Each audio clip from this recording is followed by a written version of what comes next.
Buenos días y bienvenidos a mundodesconocido.es. La búsqueda de la verdad es un camino arduo.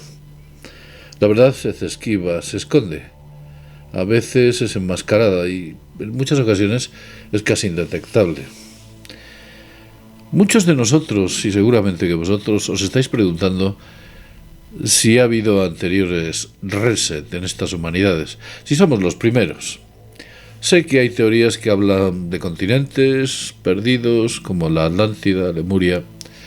Otras teorías hablan de seres que convivieron con nosotros y ya no están aquí. Tal vez como, los neandertales. ¿Dónde están aquella subespecie que parecía que estaba más preparada que nosotros y sin embargo desapareció? ¿Dónde están todas aquellas legendarias culturas que parecían indestructibles y finalmente llegaron al final de sus días? ¿Dónde está esa línea temporal que parece que está rota, según los vídeos que tuvimos la oportunidad de hablar con André Marfoul? Pero lo más impactante de todo es cuando empezamos a encontrar suficientes pruebas circunstanciales que parecen indicar que algo sucedió entre 1800 y 1850. Algo muy extraño. Para hablar de ese fin de los tiempos o ese nuevo comienzo de los tiempos que se produjo hace unos 200 años, tenemos con nosotros a una conocida colaboradora de Mundo Desconocido, Marta Ruescas. ¿Qué tal estás, Marta? Hola, ¿qué tal, JL? Y saludar a todos los seguidores de Mundo Desconocido. Pues encantada de estar aquí otra vez, charlando con vosotros. Estás en pleno Black Friday, ¿no? Con la tienda del misterio.com. Sí, se ha preparado con mucho cariño, con descuentos interesantes y cositas nuevas también que hemos estado metiendo. Bueno, pues nada. Con mucha ilusión, ya sabes.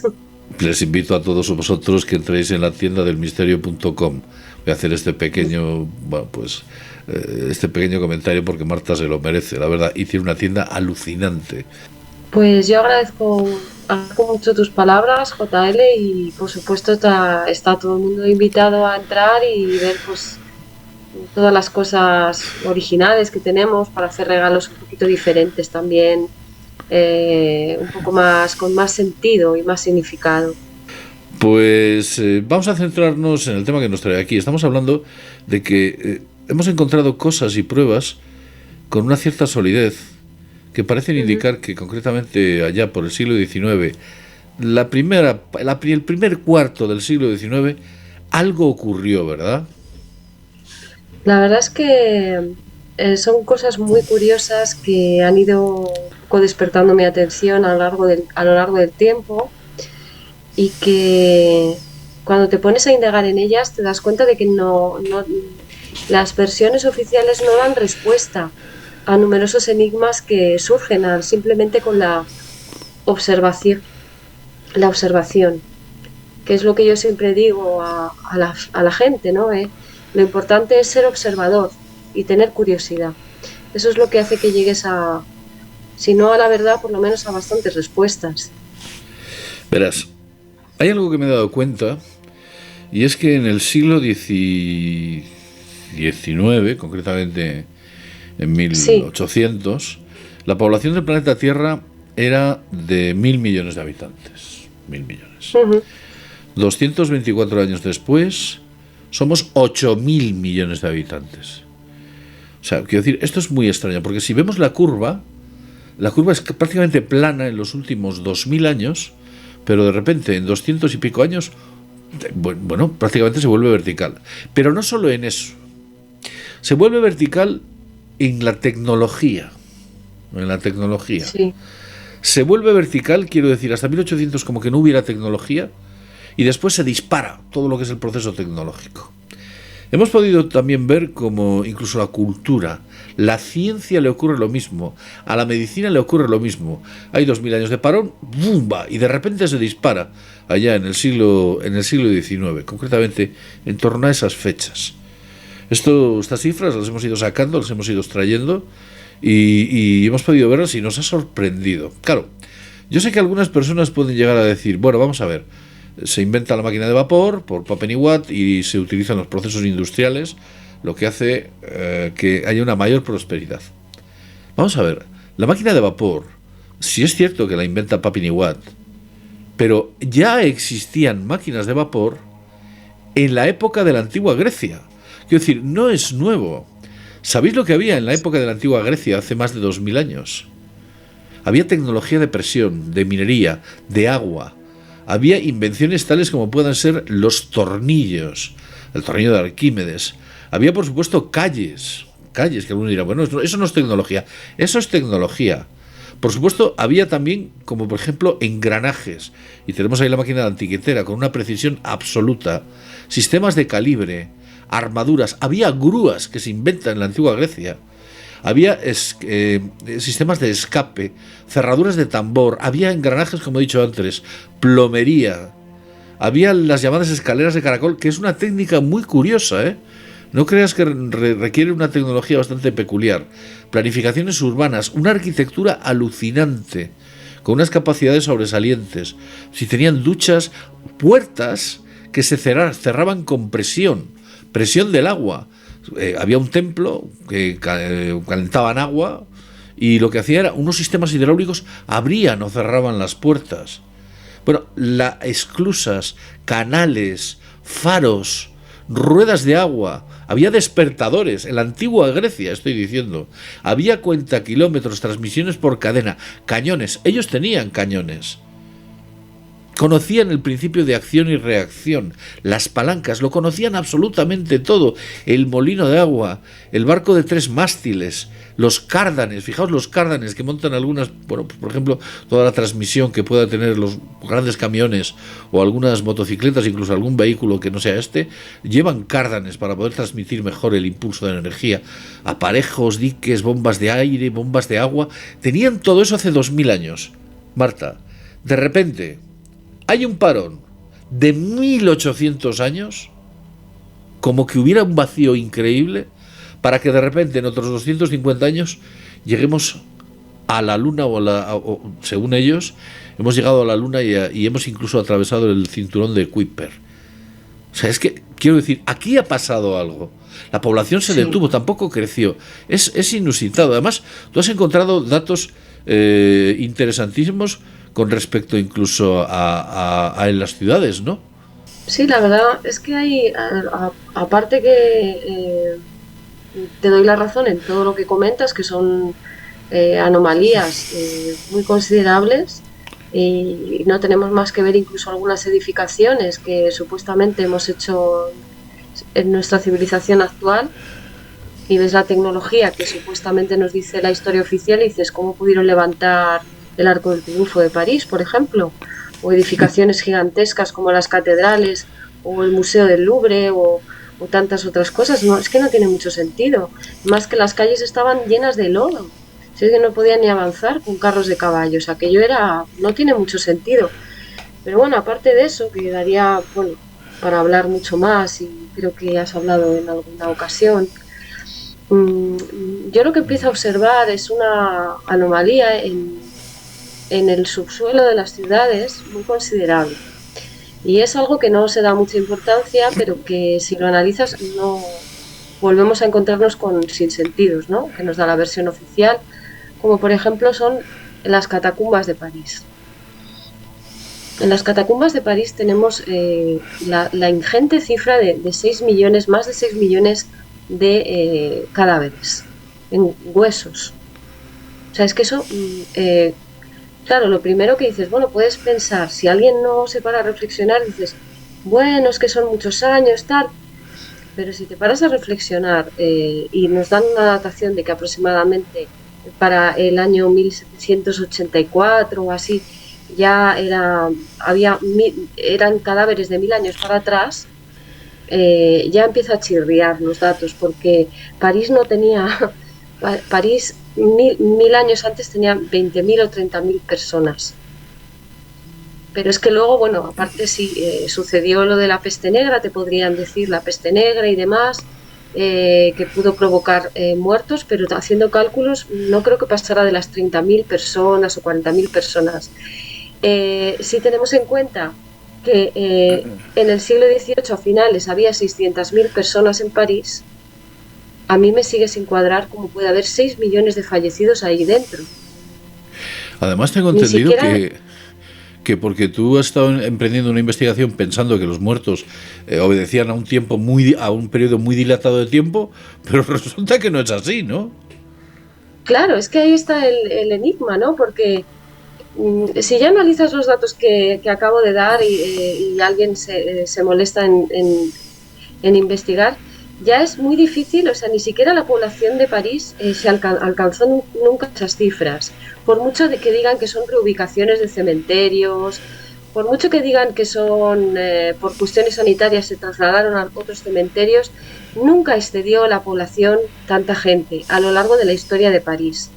Pero es que además hay un dato que ya es incuestionable y es que tú ves los restos humanos y ves que todos están con un deterioro similar.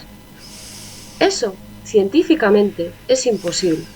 Si la ciencia oficial nos está diciendo que son restos humanos que ha ido acumulando la ciudad de París a lo largo de 1000 años, oiga, mire usted, no puede ser. Más que nada porque los huesos humanos, bueno, depende también de las condiciones donde se conserve el cadáver y tal, pero más o menos en 80 años no queda nada de ti. Eres polvo, ceniza. Entonces, ¿cómo podemos hablar de que estamos encontrando cadáveres de hace 1000 años con cadáveres de hace 300 y cadáveres de hace 100 que están en unas circunstancias de conservación similares? Eso es un enigma al que no han podido responder ni historiadores ni arqueólogos. Eso es interesantísimo. Claro, eso es lo que estaba investigando y no tiene sentido, visto desde la ciencia oficial. Ahora, vamos a elucubrar, porque desde luego tienen toda la pinta de que esas personas fallecieron más o menos en la misma época. ¿Qué pasó? Luego resulta que has ampliado la investigación y has descubierto que no solo sucedió en París, ¿no? Que hay más ciudades. Claro, es que luego no nos vamos muy lejos, nos vamos aquí cerca, a Madrid. Tenemos el cementerio de la Almudena. Es el cementerio, tiene 120 hectáreas. Qué barbaridad. 120 hectáreas.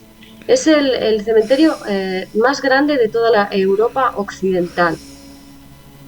Y nos encontramos también enigmas, es decir, es un cementerio que se construye en 1884. Se ha ido el sonido, yo no sé qué ha pasado. ¿Has tocado algo? No. Ahora se te oye bien. No. Sí, repite, ¿cuándo se inaugura el cementerio? Vale, el cementerio de la Almudena se inaugura en 1884. Y lo más alucinante es que hay 5 millones de personas enterradas en el cementerio de la Almudena. 5 millones de personas. Yo pregunto, si Madrid tenía, más o menos cuando se construyó la Almudena, ese cementerio, unos 480.000 habitantes, y de antes eran bastante menos, porque de hecho en la literatura se le conoce como el poblachón manchego, porque sí que tenía habitantes, tal, pero es que de hecho la cifra de 5 millones de fallecidos excede a la población actual de Madrid. No hay 5 millones de personas ahora, en 2024. Y yo me pregunto, ¿y estos muertos de dónde salen? Pero es que luego tenemos en cuenta que Madrid tiene 25 cementerios más, y no pequeños. Oye, háblanos del osario de Bamba, porque es interesantísimo. El osario de Bamba. El osario de Bamba, también nos vamos cerquita de aquí, está en la localidad de Bamba, en Valladolid. En el osario de Bamba tenemos otro enigma. Es decir, ahí aparecen 6.000 restos humanos, 6.000 cráneos, huesos, demás, que en un principio se pensó que eran de los monjes, de la iglesia que había allí, pero se hacen investigaciones y no, corresponden a mujeres, a niños, a ancianos, a todo tipo de personas. Y también es un enigma, ¿no?, que no se ha dado respuesta. ¿Por qué aparecen 6.000 restos humanos? Y también sucedió algo muy curioso, más o menos en la mitad del siglo XX, cuando el catedrático de medicina de la Facultad de Medicina de Madrid, el doctor Gregorio Marañón, se trasladó a Bamba y nadie sabe bien quién le dio permiso o por qué lo hizo. Se llevó 2 convoys, 2 camiones con la mitad de los restos. Es decir, se llevó 3.000 restos humanos de Bamba, que supuestamente era para los estudiantes de medicina, pero sin permiso. Nunca se supo bien el destino de esos huesos. No hay registros de qué se hizo con ellos. Yo creo que algo tan importante debería de haber quedado registrado en algún lugar.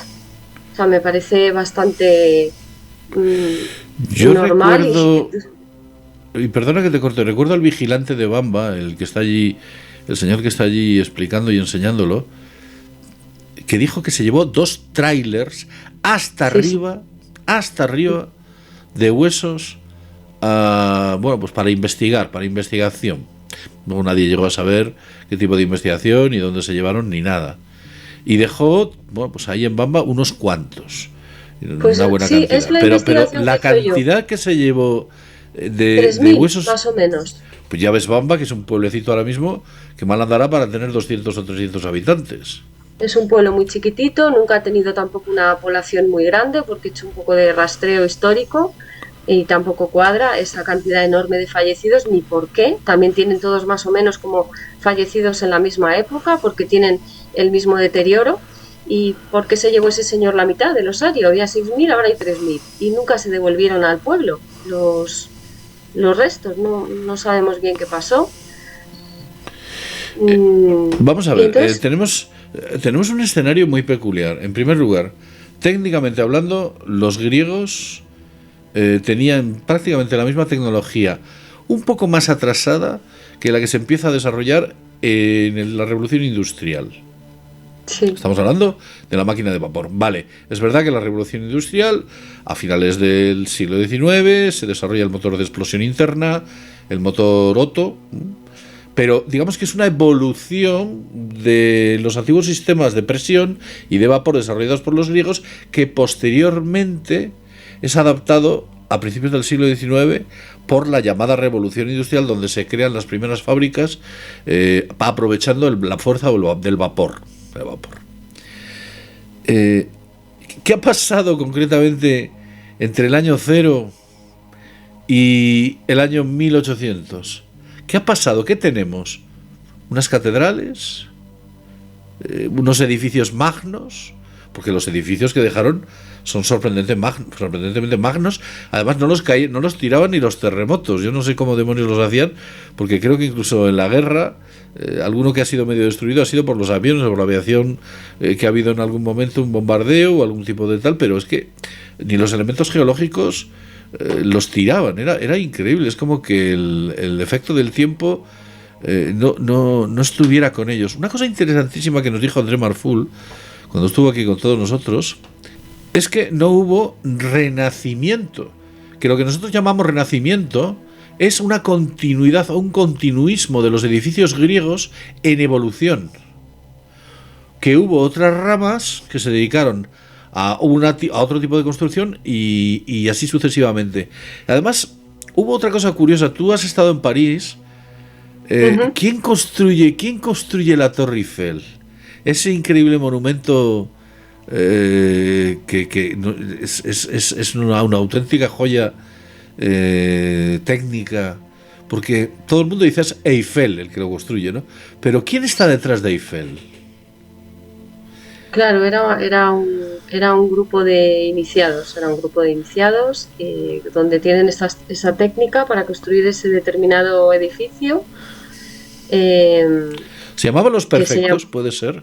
Me parece que se llamaban Los Perfectos y bueno, nadie sabe, lo hicieron para la Exposición Universal y en teoría la iban a derribar después de que acabara la exposición, pero si bien tuvo reacciones en contra, porque bueno, la verdad es que es un edificio muy sorprendente y novedoso para la época, luego se decidió que se quedara en pie y es ahora mismo, pues digamos que lo que representa a París al 100%, pero es un edificio muy misterioso también, muy peculiar, que obedece a tantos edificios que se hicieron y que luego han sido derruidos también, pero aposta, o sea, demolidos. Pero una cantidad de edificios que si la gente rasca un poco ahí o abre ese melón, como se dice ahora, pueden quedarse perplejos porque eran edificios magnos, inmensos, gigantes, portentosos y han sido sistemáticamente destruidos, sobre todo en las dos guerras mundiales, en la segunda especialmente, para que no quede nada de aquello.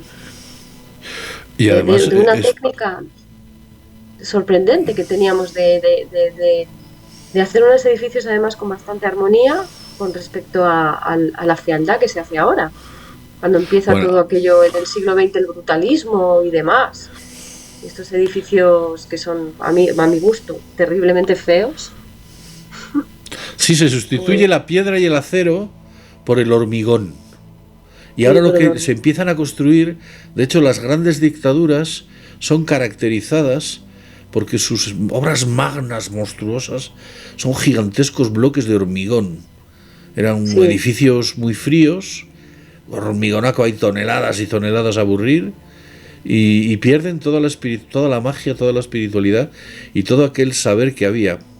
Además, esta sociedad de los perfectos, que todavía sigue funcionando en Francia, es una sociedad secreta, tiene su sede todavía, es secreta, pero sigue teniendo secreta. No nos referimos a la sede, que ahí está, sino que a los miembros que la componen. Entre otras cosas, creo que hicieron, estoy hablando de memoria, estuvieron detrás de la Estatua de la Libertad, ¿no? También, que fue un regalo, más o menos en una época parecida, en la que se les entrega a ellos, y la verdad es que la Estatua de la Libertad es alucinante, la ingeniería que hace falta, o que está detrás, para poder construir aquello. Tú has estado en Chartres también, o sea, lo de Chartres es alucinante. Chartres es sorprendente también, que volvemos a lo que hablábamos, cómo se pudieron construir esas catedrales, esa perfección, esa belleza, con respecto a lo que se hace ahora, ¿no? Oye, me has dicho que han arreglado la Catedral de Notre Dame y han hecho un auténtico desastre. Cuéntanos. Yo he visto las imágenes, yo he estado en Notre Dame y bueno, pues un edificio que tenía pues un encanto muy especial, tenía alma.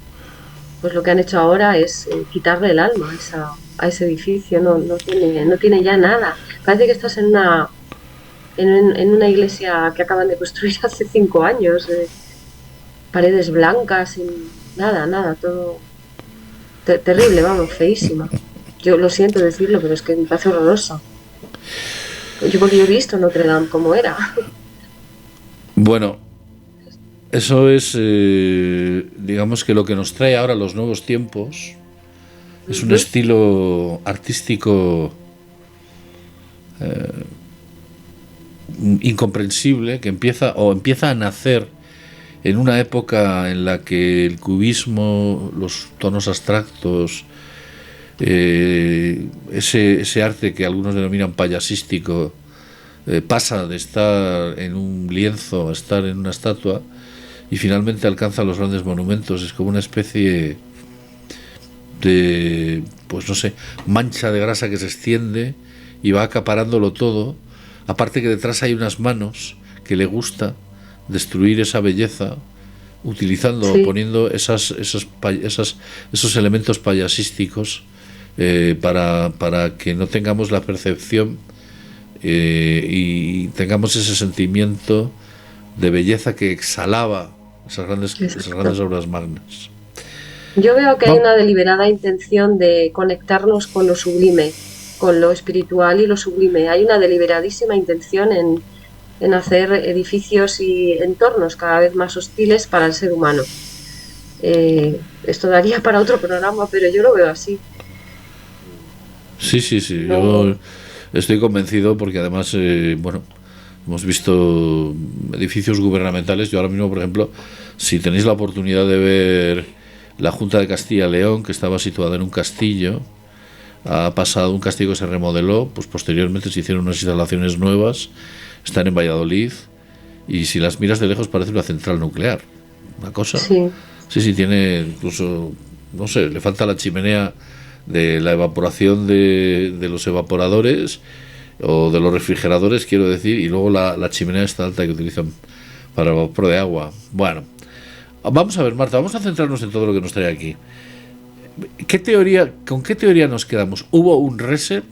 ¿Vivimos una Matrix que altera el tiempo y nos utiliza mecánicamente, creándonos un pasado artificial que nunca existió? Porque además es que hay otra cosa curiosa. Tú me hablaste de los niños, de que de repente y de la nada empiezan a aparecer niños en el siglo XIX, pues como si no hubiera un mañana, como que las mujeres se hubieran puesto de manera sincrónica a dar a luz, pero sin parar, algo que es un sinsentido. Me has hablado de un caso en Estados Unidos bastante peculiar, ¿no? Sí, es que eso es otro tema que yo creo que yo lo pongo en relación con el tema de que hemos hablado de las catacumbas, y que si quieres ahora brevemente mencionamos otra cuestión relacionada con esto. Pero hablando de los huérfanos, o sea, es impresionante la cantidad de huérfanos que hay, no tiene sentido. O sea, no tiene sentido como en el siglo XIX, sobre todo siglos XVII, XVIII, sobre todo el XIX, empiezan a aparecer niños por doquier. O sea, de hecho la literatura está llena de historias de huérfanos, como tenemos a Oliver Twist como el más famoso. Pero es que, por ejemplo, en España, entre los siglos XVI y XX, o sea, y XIX, había ya varios millones de huérfanos. Y dices, pero ¿cómo varios millones de huérfanos? Eso es una barbaridad, solamente en España. Pero es que entre 1854 y 1930 se trasladan, y esto hay fotografías, unos trenes desde la costa oeste de los Estados Unidos hasta el medio oeste para repoblar el medio oeste con más de 250.000 huérfanos. O sea, ¿de dónde salían tantos niños de repente? Es muy, muy, muy sorprendente, porque esto ocurre además al mismo nivel en muchos países y en distintos continentes. Si esto lo unimos a que aparecen en el subsuelo de también varios continentes, solo que ahora me estoy refiriendo a Europa, catacumbas con miles de enterramientos desconocidos, yo ahí lo dejo. Es un poco extraño, ¿no? O sea, de repente muere muchísima gente y aparece de la nada otra muchísima gente. Cuando vemos estas lagunas que hay en la historia, que no tienen mucho sentido, no hay una línea de tiempo clara, pues creo que está diseñada a propósito para que sea prácticamente imposible reconstruir esa línea del tiempo, y permanecen estos enigmas. Claro, que esto sea una Matrix, yo a mí cada vez lo tengo más claro que sí, pero es como que hubiera unos vigilantes que, llegado cierto momento, cierto punto dentro de la Matrix se vuelve inestable. Fíjate la película de la Matrix cuando sale el arquitecto diciendo: no es la primera Matrix, hemos hecho ya unas cuantas y las vamos perfeccionando. Es como que la Matrix se empieza a desestabilizar. Esos vigilantes deciden sacar fuera de juego a un montón de elementos. Entonces los guardaban o parece que estaban todos almacenados en la película Matrix, en la famosa ciudad de Sion. ¿Te acuerdas de Sion? Sí, y se rehace todo el sistema, se rearma, se mete a niños y a seres que quizás no sean totalmente humanos, repoblando todo este nuevo mundo y entregando un pasado que nunca existió, sino que obedece a una reconstrucción visual de lo que aquellas personas ven, esas iglesias. ¿Quién las hizo? Pues unos antiguos en el medievo. ¿Y esto quién lo hizo? Bueno, pues los romanos. ¿Y aquello quién lo hizo? Bueno, pues esto lo hicieron pues en la época de no sé qué. O sea, rehacen la historia. Si controlas, tienes el poder de todo, tienes el poder de la escritura, el poder de la enseñanza, y tienes toda la economía, tú puedes decir lo que quieras, porque la gente te va a creer. Es como a nosotros, que igual la gente que llegó a la meseta de Giza, las pirámides ya estaban hechas. Es que en la ruta de la seda, en las crónicas de la ruta de la seda, se hablaba de ellas. Es que me están contando. Ahora se dice que el libro que Marco Polo nunca existió, que todo fue un mito. Puede ser.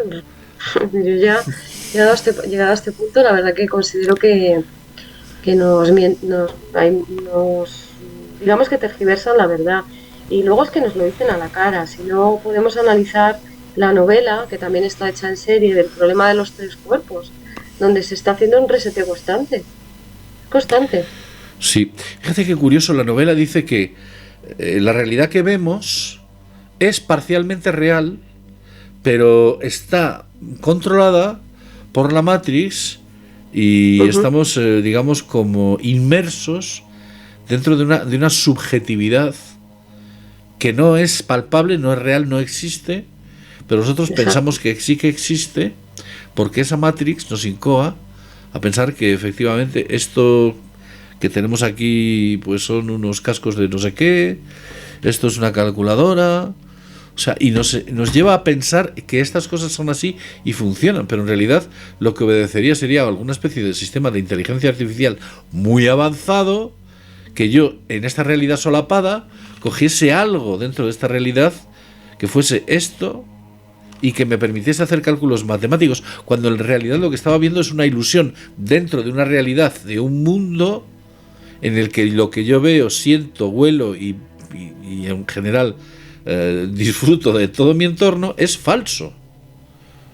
O sea, es como una especie, es una auténtica locura, pero pensar que sí, somos reales, pero lo que percibimos no es real. Sí, nosotros sí que seríamos reales. Lo que pasa que digamos que nuestro cerebro sería como una interfaz que decodificaría Matrix. Entonces, tú no te estás moviendo, pero crees que te mueves, pero no te mueves.